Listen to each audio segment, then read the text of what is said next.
Hello to everyone, this is Sujit Singh. Welcome to all my lovely audience on my YouTube channel. और इस channel पर हम basically biology को study करते हैं क्लास 11th क्लास 12th और NEET aspirants के लिए।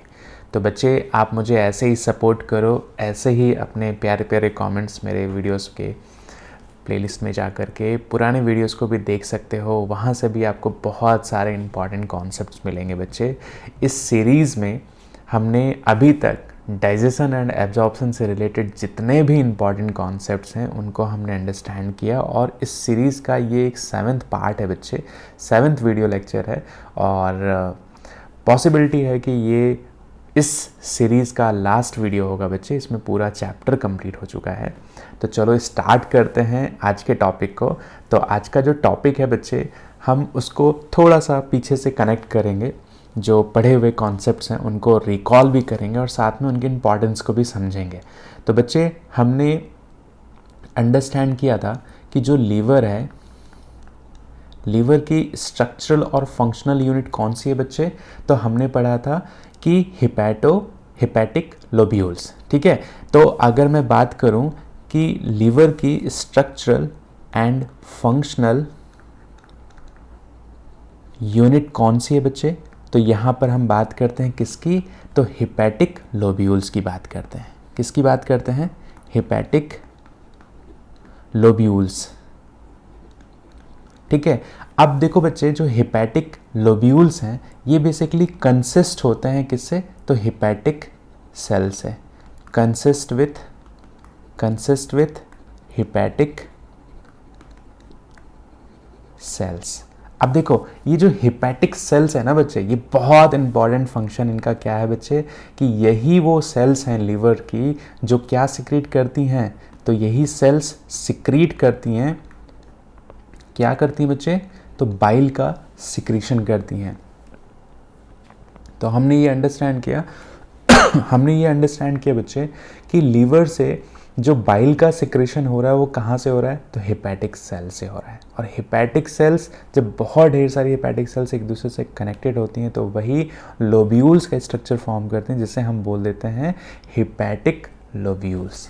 बात क्लियर है? अब देखो, हिपैटिक लोब्यूल्स जो हैं वो कंसिस्ट होती हैं हिपैटिक सेल से, और हिपैटिक सेल्स का मेन फंक्शन क्या है? बाइल का सिक्रेशन करना। अब ये बाइल कहाँ पर जाके स्टोर होता है बच्चे? तो ये स्टोर होता है, store in gall bladder.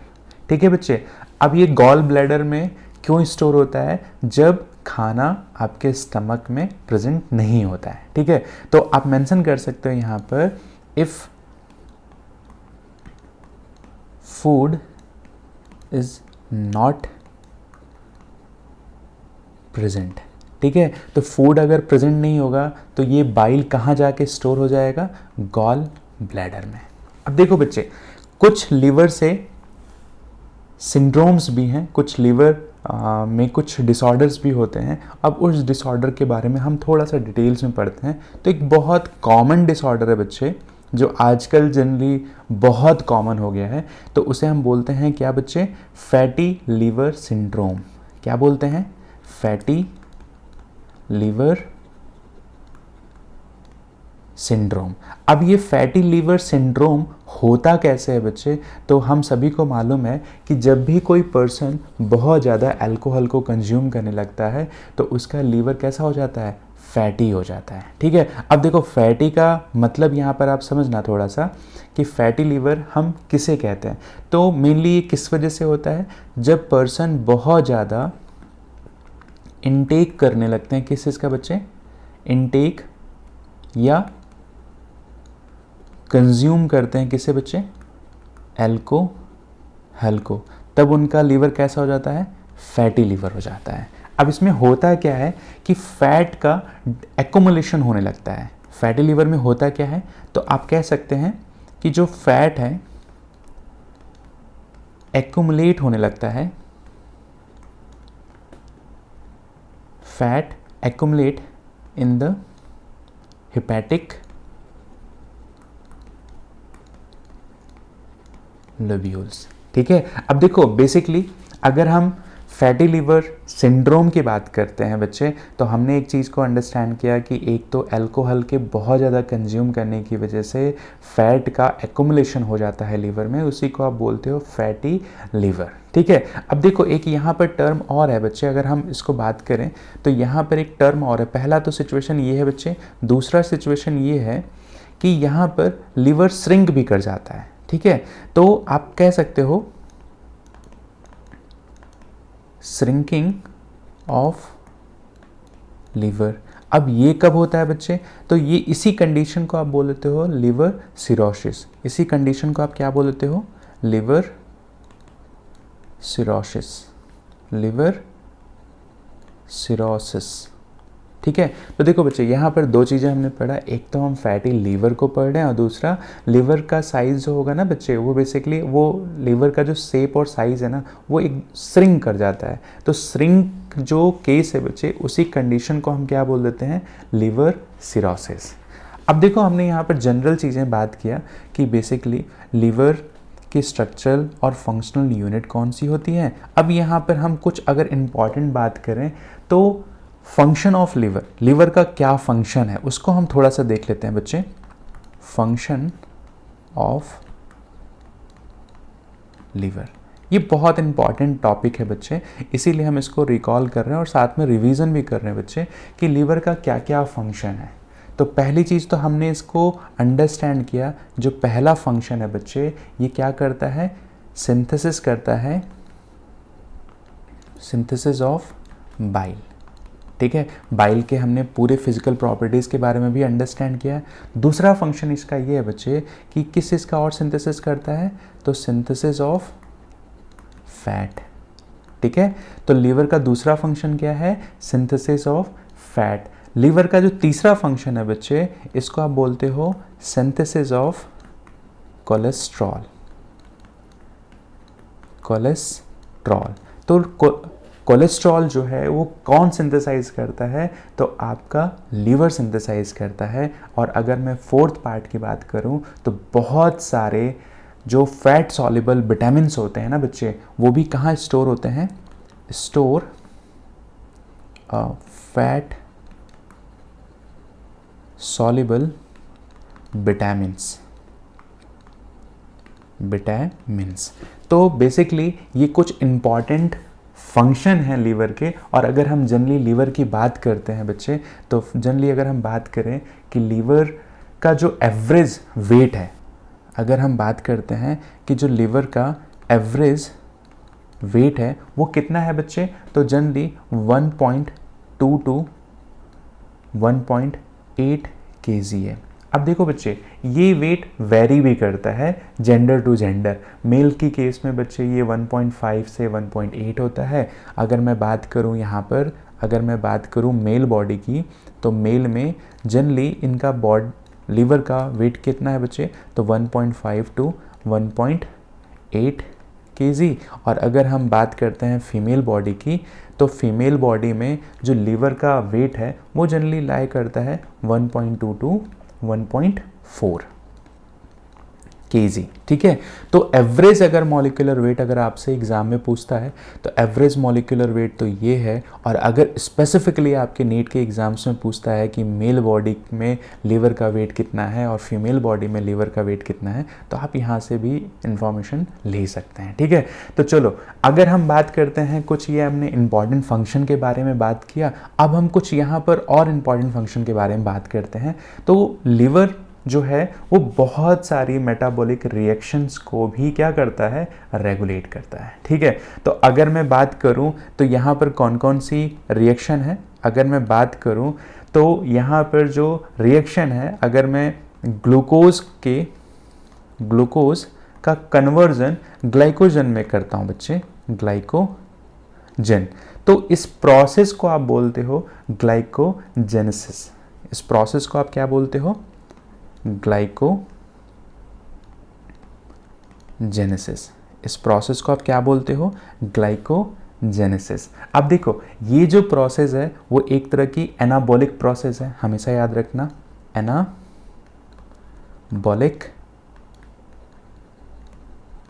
Process है। और ये प्रोसेस चलती कहाँ पर है, तो ये प्रोसेस अकर होती है बच्चे, अकर इन लिवर एंड मसल्स। तो देखो बच्चे, यहाँ पर हमने कुछ इंपॉर्टेंट फंक्शंस के बारे में भी बात किया और कुछ मेटाबॉलिक रिएक्शंस के बारे में भी हम बात करेंगे कि ये रिएक्शंस कहाँ चलती है। तो लिवर में ग्लाइकोजेनेलाइसिस बहुत सारी प्रोसेस चलती है, उसमें से एक पहली प्रोसेस है ग्लाइकोजेनेसिस। और ग्लाइकोजेनेसिस में होता क्या है, तो ग्लूकोज का कन्वर्जन किस में होता है, ग्लाइकोजन में होता है। अगर हम दूसरे रिएक्शंस की बात करें कि दूसरा रिएक्शंस कौन सी है, तो यहाँ पर हम बात करते हैं जस्ट अ मिनट। तो अगर हम यहाँ पे बात करते हैं बच्चे कि दूसरी मेटाबॉलिक रिएक्शंस कौन सी है, तो हम बात करते हैं ग्लाइकोजेनोलाइसिस। अब देखो, ग्लाइकोजेनोलाइसिस जो मेटाबॉलिक प्रोसेस है, यहाँ पर ग्लाइकोजन से क्या कन्वर्ट होता है बच्चे, ग्लाइकोजन से क्या कन्वर्ट होता है, क्या फॉर्म होता है, तो यहाँ पर फॉर्म होता है ग्लूकोज। ठीक है। अब देखो, हमने पहले इस रिएक्शन को पढ़ा था कि यहाँ पर ग्लूकोज से क्या हो रहा है, ग्लाइकोजन का कन्वर्जन हो रहा है। तो इस प्रोसेस को हमने क्या बोला, ग्लाइकोजेनेसिस। लेकिन अगर मैं यहाँ पर बात करूँ कि ग्लाइकोजन से ग्लूकोज के बनने की प्रोसेस को हम क्या बोलते हैं, तो ग्लाइकोजेनोलाइसिस। ये टर्म बहुत कंफ्यूजिंग है, लेकिन अगर आप एक कॉन्सेप्ट को बिल्डअप कर लोगे बच्चे, तो मैं उम्मीद करता हूँ कि आपको ये वीडियो लेक्चर्स हेल्प करेंगे इन कॉन्सेप्ट्स को बिल्डअप करने के लिए। ठीक है। तो देखो, इस प्रोसेस को हमने बोला एनाबॉलिक प्रोसेस। ठीक है। और ये प्रोसेस कैसा है, ग्लाइकोजन से ग्लूकोज, क्योंकि ग्लाइकोजन एक बड़ा मोनोसेक्राइड है और यहाँ पर ग्लूकोज जो है वो एक कार्बोहाइड्रेट है। ठीक है। तो यहाँ पर ग्लाइकोजेनोलाइसिस जो है वो एक तरह की कैटाबॉलिक प्रोसेस है। एक तरह की कैसी प्रोसेस है, कैटाबॉलिक प्रोसेस है। ये बात क्लियर है। और ये प्रोसेस चलती कहाँ है, तो आप हमेशा याद रखना, अकर इन लिवर एंड मसल्स में ये रिएक्शन चलती है। अगर मैं तीसरे मेटाबॉलिक प्रोसेस की बात करूं, तो तीसरा मेटाबॉलिक प्रोसेस जो बहुत इंपॉर्टेंट है, जिसको आप बोलते हो ग्लाइकोलाइसिस, जिसको आप क्या बोलते हो, ग्लाइकोलाइसिस। तो ग्लाइकोलाइसिस जो है एक बहुत इंपॉर्टेंट प्रोसेस है। और इस प्रोसेस में होता क्या है बच्चे कि ग्लूकोज का कन्वर्जन किस में होता है, पायरुविक एसिड या पायरवेट में। और ये एक तरह की कैसी प्रोसेस है, तो ये एक तरह की कैटाबॉलिक प्रोसेस है। अब देखो बच्चे, जब यहाँ पर ग्लूकोज से पायरुविक एसिड्स में कन्वर्ट होते हैं, तो यहाँ से एनर्जी रिलीज होती है। यहाँ से क्या होती है बच्चे, एनर्जी रिलीज होती है। और वो एनर्जी का फॉर्म क्या है, एटीपी। एटीपी का फुल फॉर्म क्या है बच्चे, एडेनोसिन ट्राईफॉस्फेट। अगर मैं फोर्थ मेटाबॉलिक रिएक्शंस की बात करता हूं बच्चे कि फोर्थ मेटाबॉलिक रिएक्शंस कौन सी है, तो यहां पर आप पढ़ते हो बच्चे ग्लूकोनियोजेनेसिस। ठीक है, ग्लूकोनियोजेनेसिस। अब ग्लूकोनियोजेनेसिस में होता क्या है कि आपके बॉडी में जब ग्लूकोज का formation other than carbohydrate source से होता है, तो उसी प्रोसेस को आप क्या बोलते हो, ग्लूकोनियोजेनेसिस। तो formation of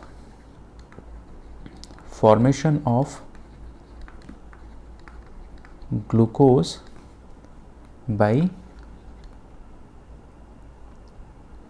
formation of glucose by other than carbohydrate source। जब बॉडी के अंदर, सेल्स के अंदर ग्लूकोज का फॉर्मेशन होता है बच्चे, और उस ग्लूकोज के फॉर्मेशन में कार्बोहाइड्रेट यूज़ नहीं होता है, उसी मेटाबॉलिक प्रोसेस को आप बोलते हो ग्लूकोनियोजेनेसिस। अब देखो यहाँ पर होता क्या है कि फैटी एसिड्स, या आप बोल सकते हो डिफरेंट फैटी एसिड्स, या आप बोल सकते हो बच्चे एंड अमाइनो एसिड की हेल्प से क्या फॉर्म हो रहा है बच्चे, तो ग्लूकोज का। तो यहाँ पर दोनों ही फैटी एसिड और अमाइनो एसिड एक तरह के कार्बोहाइड्रेट सोर्स नहीं है, तो जब इस तरह की प्रोसेस की हेल्प से ग्लूकोज का फॉर्मेशन होता है तो इसी प्रोसेस को आप क्या बोलते हो, ग्लूकोनियोजेनेसिस। तो ये कुछ इम्पॉर्टेंट फंक्शन है लीवर के।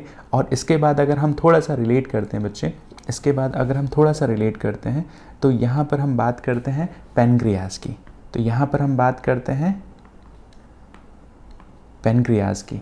तो पैनक्रियाज जो है बच्चे, अगर मैं बात करूं कि जो पैनक्रियाज है वो एक तरह का हिट्रोक्राइन ग्लैंड है। It is a heterocrine gland. अब देखो यहाँ पर जब ये टर्म आ जाए ना बच्चे, हिट्रोक्राइन ग्लैंड, तो ऐसे ग्लैंड दोनों तरह के फंक्शंस परफॉर्म करते हैं। अब ये ग्लैंड जो है वो एक्सोक्राइन भी होगा और साथ में एंडोक्राइन फंक्शन भी परफॉर्म करेगा। एक्सोक्राइन का मतलब ये है बच्चे डक्टेड सिक्रीशन होता है, डक्टेड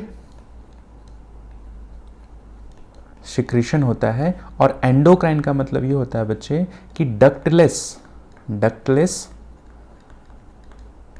सिक्रीशन होता है। अब देखो पैनक्रियाज जो है वो एक तरह की क्या है, ग्लैंड है।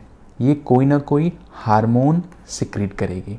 अब इस हार्मोन का जो सिक्रीशन हो रहा है अगर किसी ट्यूब लाइक स्ट्रक्चर से हो रहा है तो उसको आप बोलोगे डक्टेड सिक्रीशन, और अगर हार्मोन डायरेक्टली ब्लड में सिक्रीट हो जा रहा है तो उसे आप बोल दोगे डक्टलेस सिक्रीशन। बात क्लियर है। अब देखो बच्चे, अगर मैं यहाँ पर थोड़ा सा इनके फंक्शंस के बारे में बात करूँ तो सपोज जो पैनक्रियाज यहाँ पर जो है बहुत सारी डिफरेंट सेल्स प्रेजेंट हैं जिनको आप क्या बोलते हो, आइसलेट ऑफ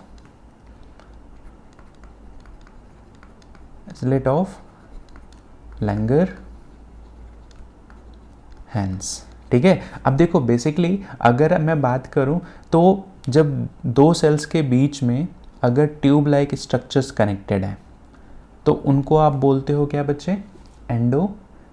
एक्सोक्राइन ग्लैंड। लेकिन अगर आप बात करते हो किसकी, एक्सोक्राइन की अगर आप बात करते हो तो यहाँ पर डक्टेड सिक्रीशन होता है। यहाँ पर कैसा होता है, डक्टेड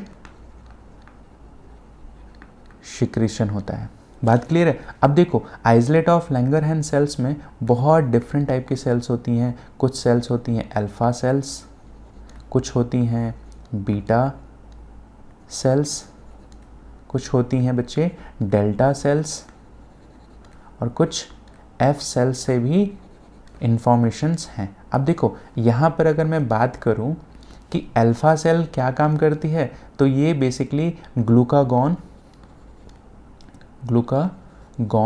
का सिक्रीशन करती हैं। अगर मैं बात करूँ बीटा सेल का क्या काम है तो बेसिकली ये क्या सिक्रीट करती हैं बच्चे, इंसुलिन सिक्रीट करती हैं। ठीक है। और अगर मैं डेल्टा सेल की बात करूं तो डेल्टा सेल क्या काम करते हैं बच्चे, तो बेसिकली ये सोमैटोस्टैटिन नाम के एक हार्मोन, सोमैटोस्टैटिन नाम के एक हार्मोन सिक्रीट करते हैं। और ये एक तरह के क्या हैं, हार्मोन है जो रेगुलेट करते हैं, एक तरह का पेप्टाइड हार्मोन है। एक तरह का कैसा हार्मोन है, पेप्टाइड हार्मोन है बच्चे, जो रेगुलेट करते हैं किसको, ग्लूकागॉन और इंसुलिन के फंक्शंस को रेगुलेट करते हैं।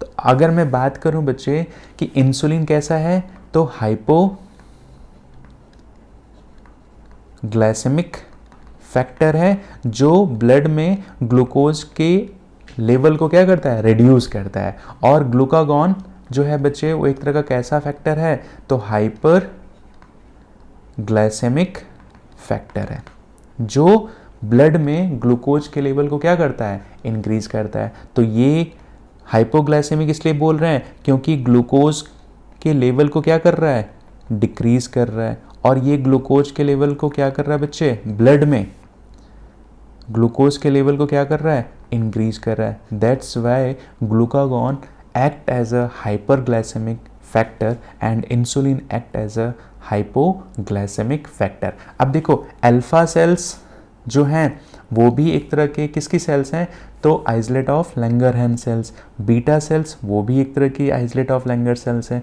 इन दोनों सेल्स के हार्मोन को कौन रेगुलेट कर रहा है, तो डेल्टा सेल्स रेगुलेट कर रही हैं, जो हार्मोन रिलीज करते हैं क्या बच्चे, सोमैटोस्टैटिन।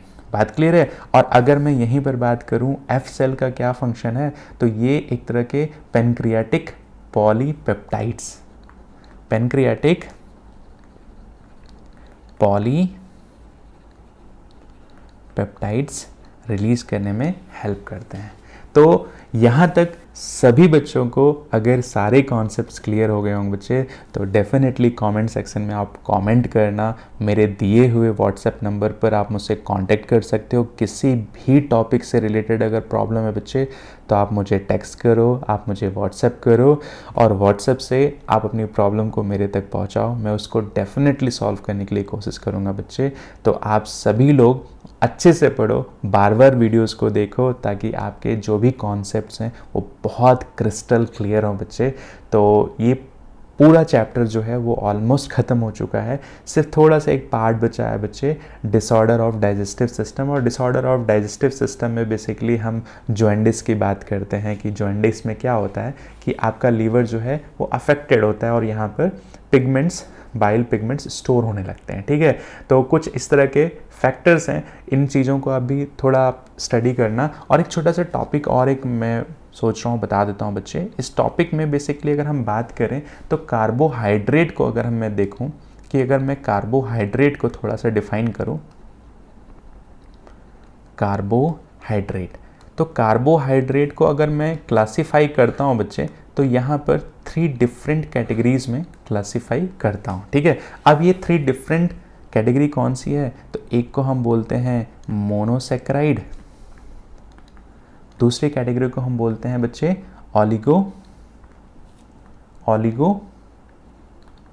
ऑलिगोसैकेराइड। ठीक है, और तीसरे कैटेगरी को हम बोल देते हैं पॉलीसैकेराइड। अब देखो यहाँ पर बात अगर मैं करूँ बच्चे, तो मोनोसैकेराइड जो है वो सिंपलेस्ट फॉर्म ऑफ कार्बोहाइड्रेट है, सिंपलेस्ट फॉर्म ऑफ कार्बोहाइड्रेट है। ठीक है, जिसमें हम किसकी बात करते हैं, तो हम बात करते हैं ग्लूकोज की बात करते हैं, हम बात करते हैं फ्रक्टोज की बात करते हैं, हम बात करते हैं बच्चे गैलेक्टोज की बात करते हैं। ठीक है, गैलेक्टोज की बात करते हैं। और अगर मैं वहीं पर ऑलिगोसैकेराइड की बात करूं, तो ऑलिगोसैकेराइड जो ये सिंपलेस्ट फॉर्म है, ये इसमें केवल एक सब यूनिट है बच्चे, और यहाँ पर हम जनरली बात करेंगे तो 2 to 9 यूनिट्स ऑफ मोनोसैकेराइड। ठीक है, अब देखो यहाँ पर मोनोसैकेराइड के 2 से 2 to 9 यूनिट्स प्रेजेंट होते हैं, और इन्हीं को हम बात करते हैं बच्चे, क्या बात करते हैं, तो यहाँ पर अगर हम बात करें तो ये हम बोलते हैं बच्चे डाइसैकेराइड के बारे में भी हम पढ़ते हैं। डाइसैकेराइड में तो 2 यूनिट है। इसका एग्जांपल अगर मैं बोलूँ तो डाइसैकेराइड। ठीक है, तो डाइसैकेराइड्स में अगर मैं बात करूँ तो बेसिकली हम बात करते हैं सुक्रोज की।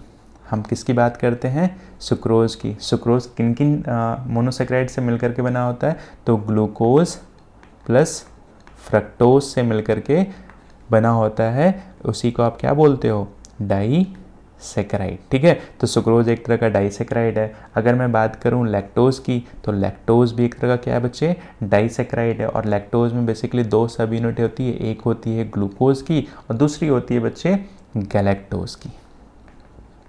ठीक है, और अगर मैं बात करूं माल्टोज की, तो सुक्रोज हो गया, लैक्टोज हो गया, माल्टोज हो गया, ये सभी किसके एग्जाम्पल हैं, डाइसैकेराइड के एग्जाम्पल हैं बच्चे। और माल्टोज में 2 सब यूनिट कौन सी होती है, तो ग्लूकोज के 2 सब यूनिट्स एक दूसरे से कनेक्टेड होते हैं और क्या बनाते हैं, माल्टोज। अगर मैं वहीं पर बात करूं पॉलीसैकेराइड के बारे में, अगर मैं थोड़ा सा बात करूं, तो पॉलीसैकेराइड में बेसिकली ये देखो, ऑलिगोसैकेराइड में 2 to 9 यूनिट्स जब मिलकर के स्ट्रक्चर्स बनाते हैं तो उस केस में हम सैकराइड यूनिट को क्या बोल रहे हैं, ऑलिगोसैकराइड। लेकिन पॉलीसैकराइड में मोर देन 9, ठीक है। तो मोर देन 9 या मोर देन 10 आप बोल सकते हो, मोर देन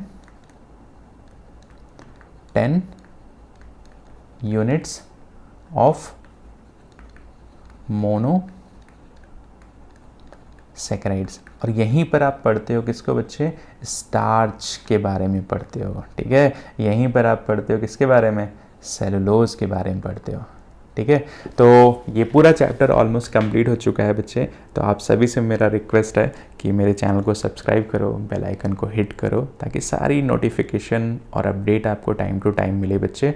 और साथ में अभी हमने लास्ट कुछ दिनों में एक पोल भी इस यूट्यूब चैनल पे लॉन्च किया था, और उसमें बहुत सारे बच्चे बोल रहे हैं कि जो अगला सीरीज़ है बच्चे वो रहेगा किससे, तो वो रहेगा breathing and exchange of gases से, क्योंकि बहुत सारे बच्चे ने इस पे पोल किया है। तो हम इसी टॉपिक को स्टार्ट करेंगे आने वाले अपने लेक्चर्स में। तो thank you very much. Life में आगे बढ़ना है तो थोड़ा मेहनत करना स्टार्ट कर दो बच्चे, थोड़ा पढ़ना स्टार्ट कर दो, फिर लाइफ में देखो आप बहुत आगे जाओगे। Thank you very much.